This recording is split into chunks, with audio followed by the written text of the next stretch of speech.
बिस्मिल्लाहिर्रहमानिर्रहीम।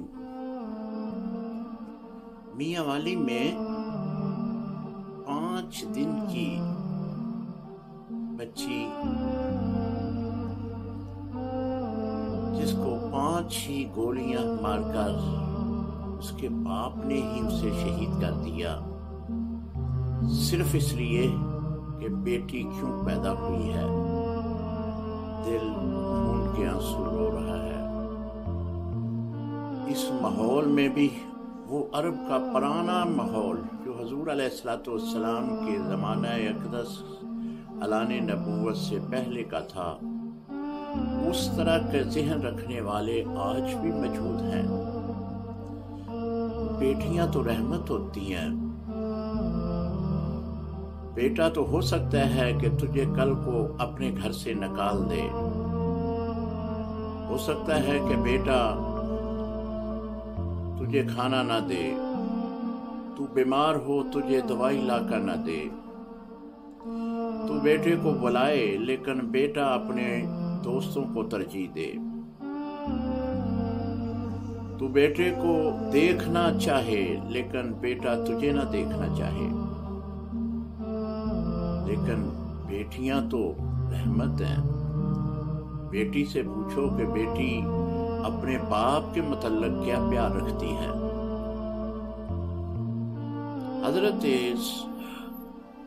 सैयदना इमामुल अंबिया हुजूर अलैहिस्सलाम के पास एक सहाबी आए, अर्ज की कि या रसूल अल्लाह सल्लल्लाहु अलैहि वसल्लम, मैं मुसलमान तो हो गया लेकिन एक गुनाह मुझे रात को सोने भी नहीं देता। एक गुनाह ऐसा है कि जब मुझे याद आता है तो मैं तड़प कर उठ जाता हूँ, फिर पूरी रात मुझे नींद नहीं आती। या रसूलल्लाह सल्लल्लाहु अलैहि वसल्लम, आप ऐसा करें कि मेरे उस गुनाह को सुन लें और मुझे वो गुनाह अल्लाह से माफ़ करवा दें। हुजूर अलैहिस्सलाम ने आपने फरमाया कि अल्लाह ने तेरे सभी गुनाह माफ़ कर दिए जब तू मुसलमान हुआ है। उसने अर्ज़ की कि या रसूलल्लाह सल्लल्लाहु अलैहि वसल्लम, मैं उतनी देर तक मुतमिन नहीं हूँ जितनी देर तक आप मेरा वो गुनाह सुन नहीं लेते। तो हुजूर अलैहिस्सलाम ने फरमाया कि सना कौन सा गुनाह है। तो उसने ये बात अर्ज की कि या रसूलल्लाह सल्लल्लाहु अलैहि वसल्लम, मैं एक बार तजारत के सिलसिले में अपने घर से निकला, मेरी बीवी उम्मीद में थी, तो मैंने अपनी बीवी से ये बात कही, अगर बेटी पैदा हुई तो उसे पैदा होते ही मार देना, अगर बेटा पैदा हुआ तो उसे जिंदा रख लेना। मैं 2-3 साल के बाद वापस लौटा। यूं ही दरवाजे पे दस्तक दी तो दरवाजा खोलने के लिए एक बच्ची आई। मैंने पूछा तू कौन है? उसने कहा मैं घर की मालिक हूं, तू कौन है? उसने जवाब दिया कि मैं भी इस घर का मालिक हूं। सहाबी कहते हैं कि मैं उसकी बात सुन के मुझे गुस्सा आ गया। मैं उसे पकड़कर उसकी माँ के पास ले गया। मैंने कहा कि ये बच्ची कौन है?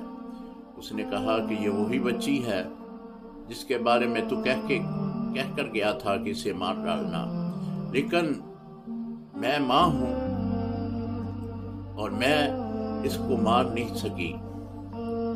उसे गुस्सा आया, कहने लगा ठीक है, तू तो ये काम नहीं कर पाई, फिर मैं काम ये करता हूँ। उसने अपनी बच्ची को साथ लिया, जंगल में ले गया। जंगल में जाकर उसने गड्ढा खोदा और बच्ची को उस गड्ढे में खड़ा किया, मिट्टी डालने लगा। तो बच्ची ये बोली, अब्बा मुझे इस गड्ढे में दफन ना कर, मुझे अपने घर में वापस ले जा। अगर मैं भूखी हुई तो तुम्हें नहीं बताऊंगी कि मैं भूखी हूं। اگر میں پیاسی ہوئی تو پھر بھی نہیں بتاؤں گی کہ میں پیاسی ہوں، لیکن مجھے خدا را یہاں پہ زندہ درگور نہ کر۔ صحابی فرماتے ہیں کہ میں نے اس کی ایک بات بھی نہیں سنی، حتیٰ کہ اس نے اپنے ہاتھ بڑھائے، میرے پاؤں کو پکڑ لیا۔ پاؤں کو پکڑنے کے بعد اس نے کہا کہ ابا مجھے گھر میں نہ لے جا، مجھے اس جنگل میں چھوڑ جا، میں جنگل میں اپنی زندگی گزار لوں گی، لیکن مجھے یہاں پہ اس حالت میں درگور نہ کر۔ کہتا ہے میں نے پھر کوئی بات نہیں سنی، میں نے پھر مٹی ڈالنی شروع کر دی، حتیٰ کہ میں دیکھتا گیا وہ التجائیں کرتی گئی، حتیٰ کہ اس نے مجھ سے بار بار اپنی زندگی کی فریاد مجھ سے مانگتی گئی، میں نے ایک بھی اس کی بات نہ سنی، میں نے پوری مٹی اس کے سر تک ڈال دی۔ کافی دیر تک میں اس مٹی کے پاس بیٹھا رہا، جب مجھے اطمینان اس بات کا ہو گیا کہ یہ اب زندہ نہیں ہے تو میں گھر واپس لوٹ آیا۔ حضور علیہ السلام کی بارگاہ میں یہ اپنا گناہ پیش کر رہا ہے، تو دیکھا کہ حضور علیہ السلام کے آنسوؤں سے آپ کی داڑھی مبارک بھی تر ہو گئی۔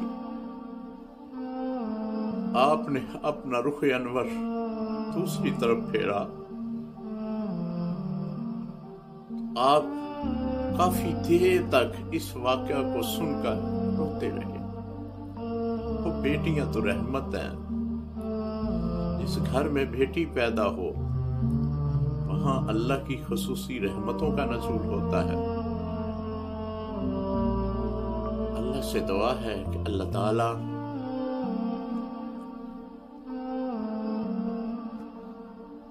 بیٹیوں کا یہ الفاظ نہیں ہے کہ بیان کر سکوں، اللہ تعالیٰ بیٹیوں کے نصیب اچھے کرے، اللہ تعالیٰ بیٹیوں کو اپنے باپ کے زیر سایہ ہی رہنے کی توفیق عطا فرمائے۔ السلام علیکم ورحمۃ اللہ۔